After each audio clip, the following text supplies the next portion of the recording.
কথামৃত যারা পড়েছেন তারা প্রত্যেকেই নবীন নিয়োগীর নাম জানেন। ঠাকুরের সঙ্গে নিয়োগী পরিবারের ঘনিষ্ঠ সম্পর্ক ছিল। নবীন নিয়োগী এবং তার স্ত্রী ঠাকুমণি দেবীর কথাই আজ আমরা আলোচনা করব। নবীন নিয়োগী এবং তার স্ত্রী ঠাকুমণি দেবী ঠাকুর ও শ্রী মায়ের প্রতি বিশেষ ভক্তিপরায়ণ ছিলেন। ঠাকুর একাধিকবার নিয়োগী বাড়িতে পদার্পণ করেন। ঠাকুর বলতেন, নবীন নিয়োগী, তার যোগও আছে, ভোগও আছে। দুর্গাপুজোর সময় দেখি বাপ বেটা দুজনেই চামর দোলাচ্ছে। নবীন নিয়োগী ছিলেন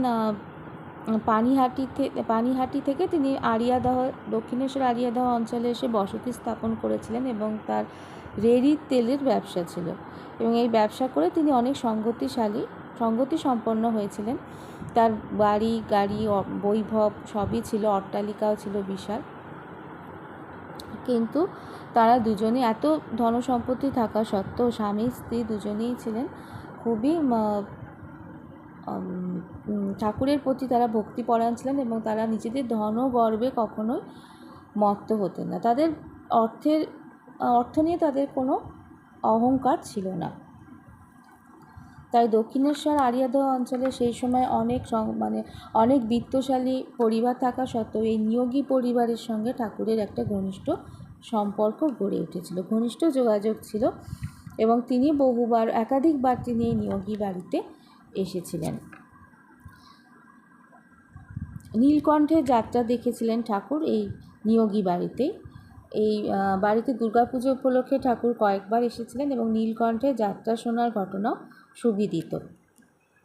সেই বাড়ি যেখানে তিনি নীলকণ্ঠের যাত্রা শুনেছিলেন। ঠাকুমণি দেবী ছিলেন খুবই ভক্তিমতী। ঠাকুর একবার ভৈরবী মাকে বলেছিলেন, তুমি দক্ষিণেশ্বরে দেবমণ্ডলের বাড়ি নবীন মণ্ডলের স্ত্রীর কাছে যেও, সে খুব ভালো স্ত্রীলোক, তোমাকে ভারী যত্ন করবে, থাকবার স্থান দেবে। ভৈরবী ব্রাহ্মণীও তাই করেছিলেন। ঠাকুমণি দেবী ছিলেন লম্বা ফর্সা এবং তার চেহারা খুব মোটাও না রোগাও না, স্বাস্থ্যবতী বলা চলে। কপালে ঘোমটা থাকতো, কপাল পর্যন্ত ঘোমটা টানা থাকতো এবং সিঁদুরটা জ্বলজ্বল করতো। নাকে একটা মাঝারি মাপের সোনার নথ থাকতো, হাতে শাখা লোহা এবং দুগাছি করে বালা পরতেন, লাল পেরে কাপড় পরতেন এবং ধনী হয়েও তিনি সাজগোজ করতেন না। তা আগেই আমরা বলেছি যে তার কোনো পোশাকের প্রতি তার কোনো পারিপাট্য ছিল না, কোনো যত্ন ছিল না এবং একদম সাধারণ ঘরের মহিলার মতোই তিনি থাকতেন। তখনকার সমাজপতিরাও তাকে সমীহ করে চলত এবং নারীদের মধ্যেও তিনি বেশ জনপ্রিয় ছিলেন। নিয়োগী বাড়ির বিখ্যাত লক্ষ্মী পুজোর বিসর্জনের দিনই ঠাকুমণি দেবী রামকৃষ্ণ নাম স্মরণ করতে করতে ইহলোক ত্যাগ করেন। নিয়োগী মশাইয়ের বাড়িতে সেবার 4 দিন ধরে লক্ষ্মী পুজো চলে। নিয়োগী মশাই ঠাকুরকে অনেকবার বলেছিলেন বাড়িতে আসার জন্য। প্রতিদিনই তিনি লোক পাঠিয়ে দিতেন, কিন্তু নানা কারণে ঠাকুরের পক্ষে প্রথম 3 দিন উপস্থিত হওয়া সম্ভব হয়নি। 4র্থ দিন ছিল বিসর্জনের দিন। তা সেদিনও পুজো হয়েছিল। পুজোর পরে বিসর্জন। সেদিন ঠাকুর নিয়োগী বাড়ি আসলেন ভাগ্নি হৃদয়কে সঙ্গে করে। তখনও পুজো চলছে। ঠাকুর মণ্ডপের আসনে বসলেন, তারপর প্রতিমা ও ব্রাহ্মণকে নিরীক্ষণ করলেন। মূর্তির দিকে তাকিয়ে তিনি ভাবাবিষ্ট হয়ে পড়লেন। কিছুক্ষণ পর পুনরায় যখন সচেতন হলেন, তখন তিনি উপস্থিত দর্শকদের দিকে দৃষ্টিপাত করলেন। তিনি নিয়োগী বাড়ির সদস্যদের প্রতি দৃষ্টিপাত করলেন। সে সময় দেবীকে ঘিরে ছিল নিয়োগী বাড়ির পুরুষ ও নারী সদস্যরাই।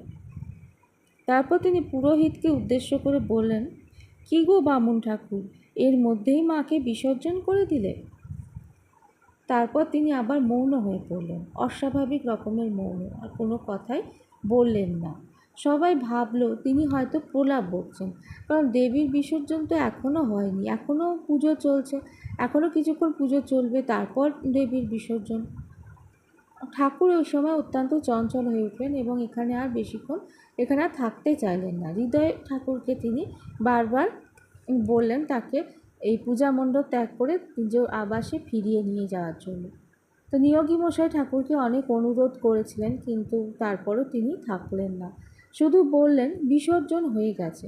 নিয়োগী মশাই কিন্তু কিছুই বুঝলেন না। পুজো শেষে প্রতিমা নিরঞ্জনের পালা। নিয়োগী মশাইয়ের মনটাও খারাপ হয়ে গেল, কারণ তিনি ভেবেছিলেন যে ঠাকুরকে নিয়ে আরও কিছুক্ষণ থাকবেন, আরও ওই বিসর্জন দেখতে যাবে, একসাথে দেখতে যাবেন এবং ঠাকুরের মুখ থেকে কিছু ভালো কথা শুনবেন, কিন্তু ঠাকুর কিছুতেই থাকতে রাজি হলেন না। তাই ভগ্ন মনোরথ হয়ে তিনি পুনরায় মণ্ডপে ফিরে আসলেন। তো পুজোর শেষে প্রতিমা নিরঞ্জনের পালা। 3-4 দল বাজনা এসেছে, মশাল জ্বালান, মানে অনেক মশাল টশাল ধরানো হবে। এইভাবে শোভাযাত্রা করে ঠাকুরকে নিয়ে যাওয়া হবে গঙ্গা পর্যন্ত।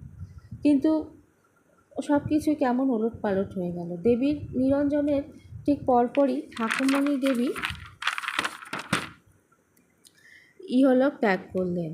তার শরীর খারাপও সেরকম কিছু ছিল না, কিন্তু এরকম একটা ঘটনা হয়ে গেল। সেই সময় তিনি ঠাকুরের নাম স্মরণ করছিলেন। পরের দিন সকালে সবাই বলাবলি করতে লাগলো যে কালী মন্দিরের ছোট ভট্টাচার্য কি ভবিষ্যৎ পড়তে পারেন? পাগল ঠাকুর কেমন করে বললেন যে বিসর্জনের আগেই তিনি বারবার বলছিলেন যে দেবীর বিসর্জন হয়ে গেছে। অর্থাৎ তিনি ভবিষ্যৎ বলতে পারেন এবং তাকে সবাই পাগল মনে করলেও তিনি আসলে পাগল নন, তিনি অনেক কিছুই দেখতে পান। এটা লোকের মনে তখনকার দিনে, মানে মানুষের মনে এটা চলতে থাকলো যে ঠাকুর তো আসলে ঠাকুর পাগল নন, তার দিব্য দৃষ্টি আছে। ঠাকুরমণি দেবী এবং নবীন নিয়োগী শ্রীরামকৃষ্ণ ভাবান্দোলনের দুজনেই অন্যতম চরিত্র, যাদের কথা আমরা অত ভালো জানি না। বাকি অনেকের কথা জানি, যেমন বলরাম বসুর কথা জানি বা আরও অনেকে আছে যারা, কিন্তু নিয়োগী পরিবারের কথা আমরা অতটা ভালো জানি না। আজকে সেই জন্যেই এদের কথা পাঠ করলাম। তো নিয়োগীদের যে বড় ছেলে ঠাকুরের কাছে দীক্ষা নিয়েছিলেন, কিন্তু ঠাকুরকে তিনি খুব মানতেন। মাত্র 25 বছর বয়সে তার দেহাবসান হয় এবং যখন ঠাকুর তার সাধন জীবনের সূচনা পড়বে, তখন তিনি দিব্য উন্মাদ অবস্থায় থাকতেন, গঙ্গার পাড়ে পড়ে থাকতেন, বা তার কখনো খাওয়া হতো না। তখন এই নবীন নিয়োগী কিন্তু ঠাকুরকে সঙ্গে করে নিজের বাড়িতে নিয়ে আসতেন এবং সেবা শুশ্রূষা করতেন, এমনটাই অনেকে জানিয়েছেন। তো আজকের পাঠ তোমাদের বা আপনাদের সবার কেমন লাগলো জানাবেন বা জানিও। তো ঠাকুরমণি দেবী এবং নবীন নিয়োগী কথা কি তোমরা জানতেন? যদি আপনাদের সবার ভালো লেগে থাকে, তাহলে অবশ্যই চ্যানেলটাকে সাবস্ক্রাইব করবেন, আর অবশ্যই লাইক কমেন্ট করতে থাকবেন।